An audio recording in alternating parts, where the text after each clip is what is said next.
नमश्चंडिकाय नमः। अर्थ दुर्गा सप्तशती। भाष्य। अर्थ देवा कवचम। महर्षि मार्कंडे बोले, हे पितामह, संसार में जो गुप्त और सब प्रकार से मनुष्य की रक्षा करे, जो आपने आज तक किसी को नहीं बताया, वह कवच मुझे बताइए। श्री ब्रह्मा कहने लगे, अत्यंत गुप्त प्राणियों की भलाई के लिए यह कवच मुझसे सुनो। प्रथम शैलपुत्री, दूसरा ब्रह्मचारिणी, तीसरा चंद्रघंटा, चौथा कुष्मांडा, पांचवा रक्तमात्मा, छठा कात्यायनी, सातवां कालरात्रि, आठवां महागौरी, नौवां सिद्धिरात्रि। यह 9 मूर्तियां 9 दुर्गा कहलाती है। आग में जलता हुआ, रण में शत्रु से घिरा हुआ, विषम संकट में फंसा हुआ मनुष्य यदि दुर्गा के नाम का स्मरण करे तो उनके लिए कोई भी आपत्ति नहीं होती है। रण में उनके लिए कोई भी आपत्ति नहीं होती और न किसी प्रकार का दुख या डर होता है। हे देवी, जिसने श्रद्धा पूर्वक तुम्हारा स्मरण किया है उसकी वृद्धि होती है, और जो तुम्हारा चिंतन करते हैं उनकी तुम निसंदेह रक्षा करने वाली हो। चामुंडा प्रेत पर, महारानी भैंसे पर, रोंदरी हाथी पर, वैष्णवी गरुड़ पर अपना आसन जमाती है। माहेश्वरी बैल पर, कौमारी मोर पर, हाथ में कमल लिए हुए विष्णु प्रिय जी लक्ष्मी जी कमल के आसन पर विराजमान है। बैल पर बैठी हुई सूरी ने सफेद रूप धारण कर रखा और सब प्रकार के आभूषणों से विभूषित ब्राह्मणी देवी हंस पर बैठी है। और इसी प्रकार सब देवियां सब प्रकार के योगों से युक्त और अनेक प्रकार के रत्न धारण किए हुए हैं। भक्तों की रक्षा के लिए संपूर्ण देवियां रथ पर बैठी हुई क्रोध में भरी हुई दिखाई देती हैं तथा चक्कर, गदा, शक्ति, हल, मूसल, खेटक, तोमर, परशु, पास, भाला, त्रिशूल, उत्तम सारंग आदि शस्त्रों को दैत्य के नाश के लिए, भक्तों की रक्षा के लिए, देवताओं के कल्याण के लिए धारण किए हुए हैं।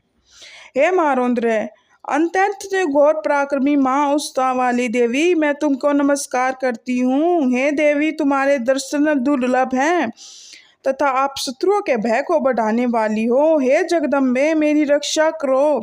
पूर्व दिशा में इंद्रिया मेरी रक्षा करे, अग्नि में अग्नि शक्ति, दक्षिणी में वाराणी, नेत्री कोण में खंडलधारी देवी मेरी रक्षा करे।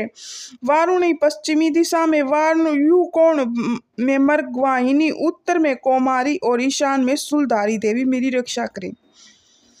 ब्राह्मणी और ऊपर की ओर से मेरी रक्षा करें, वैष्णवी नीचे की ओर से मेरी रक्षा करें। इसी प्रकार सब पर बैठी हुई चामुंडा देवी 10 भुजाओं की रक्षा करे। जया देवी आगे की ओर, विजय देवी पीछे की ओर, अजिता बाईनी ओर और अपराजिनी दाहिनी ओर मेरी रक्षा करे। गौतनी देवी शिखा की रक्षा करे। उमा सिर में स्थिर होकर मेरी रक्षा करे। इसी प्रकार मस्तक में मालाधारी देवी रक्षा करे। और यशविनी देवी मेरी बाहों का स्मरण करे। बाहों के मध्य में त्रिनेत्रा नथुन की यमघटना देवी रक्षा करे। नेत्रों के मध्य में शंखिनी देवी और द्वार नासिका देवी कानों की रक्षा करो। कपोले कालिका कानों के मूल भाग की भगवती शंकरी रक्षा करे। सुगंधा नासिका में, चर्चिका ऊपर के होठों में, अमृत कला नीचे के होठों में, सरस्वती देवी मेरी जीभ की रक्षा करे। कौमारी देवी दांतों की, चंडिका कंठ में प्रवेश रक्षा करे। चित्र घंटा गले की घंटी की, महामाया तालु की रक्षा करे। कामाक्षी कोठी की, सर्वमंगला वाणी की रक्षा करे। भद्रा काली गर्दन के और धुंधेश्वरी मेरे पीठ के मेरुदंड की रक्षा करे। कंठ के बाहरी भाग की नीलगिरी, कंठ की नली की नलकुबरी रक्षा करे। दोनों कंधों की खंडनधारी वज्र धारणी मेरी दोनों बाहों का रक्षा करे। दंडनीय दोनों हाथों की, अंबिका समस्त उंगलियों की रक्षा करे। शूलेश्वरी देवी संपूर्ण नखों की, कुलेश्वरी देवी कुशी की रक्षा करे। महादेवी दोनों सतनों की, शोक विनाशिनी मन की रक्षा करे। लीलावर्ती हृदय की, शूलधारिणी उद्धार की रक्षा करे। कामिना देवी नाभि की, गुहेश्वरी गुहस्थान की, पूतना कामिका लिंग की, माहेश्वरिणी गुदे की रक्षा करे। संपूर्ण इच्छाओं को पूर्ण करने वाली बला देवी दोनों जांघों की रक्षा करें। विघ्नवासिनी दोनों घुटनों की, तेजस्वी दोनों पांवों के पृष्ठ भग की, सिर धरी पांव की, उंगलियों की, सथा वासनी तुलों की, दृष्टा करालिनी देवी नखों की, उदयकेश्वरी केशों की, बागेश्वरी वाणी की, रोमावली के छिद्रों की, कोबेरी और त्वचा की बागेश्वरी रक्षा करे। पार्वती देवी रक्त की, मंजा मांस हड्डी की रक्षा करे। काल रात्रि आंतों की रक्षा करे। मुकुटेश्वरी पित्त की, पद्मावती कमल कोश की, चूड़ामणि कफ की रक्षा करे। ज्वालामुखी नस में जल की रक्षा करे। और भगव देवी शरीर के सब जोड़ों की रक्षा करे। ब्राह्मणी मेरे वीर्य की, छत्र सवरी छाया की, धर्मदानी मेरे अहंकार की, मन बुद्धि की रक्षा करे।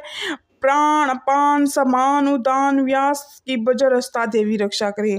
कल्याण शोभा मेरे प्राणों की रक्षा करे। रूप गंध शब्द और स्पर्श इन विषय का अनुभव करते समय योगिनी देवी मेरी रक्षा करे। तथा मेरे सदोगुण रजोगुण तमोगुण की रक्षा नारायणी देवी करे। वायु की रक्षा वारायणी देवी करे। वैष्णु धर्म की रक्षा चरणीय देवी करे। ये यश कीर्ति लक्ष्मी धन विद्या की रक्षा करे। इंद्र ने मेरे शरीर की रक्षा करे। हे चंडिका आप मेरे पशुओं की रक्षा करे। महालक्ष्मी मेरे पुत्र की रक्षा करे। भैरवी मेरे पति की रक्षा करे। मेरे पति की सुपत्ता मार्ग क्षमाकारी देवी रक्षा करे। राजा के दरबार में महालक्ष्मी और सब और व्यापत रहने वाली विजय देवी चारों ओर से मेरी रक्षा करे। जो संतान रक्षा रहित है, कवच में रह गया है, पापों का नाश करने वाली जयंती देवी रक्षा करे। अपना शुभ चाहने वाले मनुष्य के बिना कवच के एक पग कहीं नहीं जाना चाहिए, क्योंकि कवच करने वाला मनुष्य जहाँ जा जाता है उसे धन अवश्य मिलता और विजय प्राप्त होती है। वह जिस अभिष्ट वस्तु की इच्छा रखता है वह उसको इस कवच के प्रभाव से अवश्य मिलती है। वह संसार में महाऐश्वर्य को प्राप्त होता है। कवचधारी मनुष्य वह तीनों लोकों में मानवीय होता है। जो देवताओं के लिए भी यह कठिन था, जो नित्य नियम पूर्व तीनों संध्या में श्रद्धा के साथ पाठ पठन करता था, उसे देवी शक्ति प्राप्त होती थी। वह तीनों लोकों को जीत सकता था। वह अकाल मृत्यु से रहित होकर 100 वर्षों तक जीवित रहता सकता।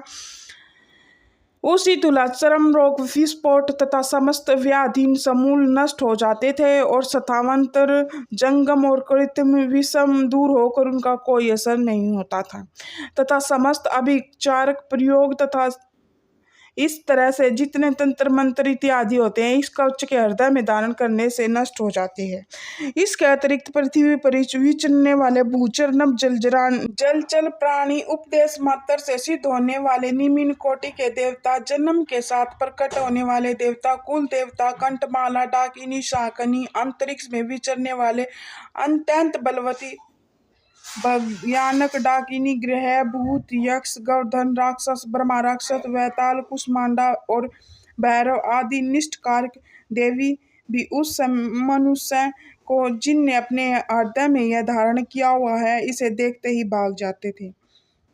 इस कवच को धारण करने के से मान सम्मान तेजी से बढ़ता है। जो मनुष्य इस कवच का पाठ करके फिर सप्तशती चंडिका का पाठ करता है उसका यश जग में व्याख्यात हो जाता है। और जो जब तक वन पूर्वन कानन इस ब्रह्मंडल पर स्थित है तब तक वह पुत्र पौत्र आदि संतान परंपरा बनी रहती है। फिर देहांत के बाद ऐसा मनुष्य परम सुख भोगता है जो देवताओं के लिए कठिन था और अंत में सुंदर रूप धारण करने वाले भगवान शंकर के साथ आनंद करता हुआ परम मोक्ष को प्राप्त हो जाता है। बोलो जय माता दी, जय माता दी।